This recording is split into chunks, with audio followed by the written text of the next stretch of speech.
moments mes préjugés que j'avais par rapport à ma féminité, mon parcours professionnel.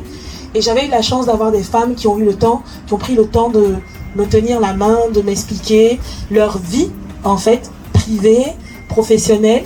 On a commencé l'événement à Abidjan avec 75 personnes dans un petit bar.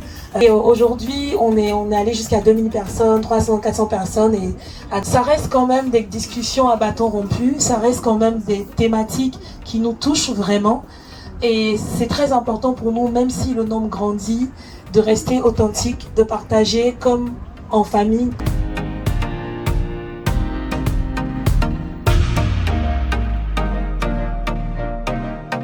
Je le dis, moi, quand je me réveille le matin, je me regarde dans la glace et je me félicite. Je me dis, Calista, tu es belle, tu es magnifique, le monde a besoin de toi. Aujourd'hui, quand tu vas sortir, tu vas faire une bonne action.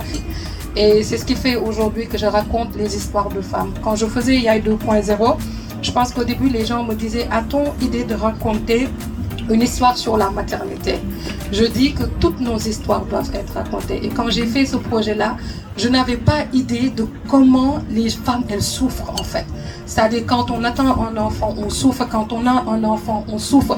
Quand on a un mari aujourd'hui qui n'est pas bien et qui ne veut pas l'admettre, on souffre en fait.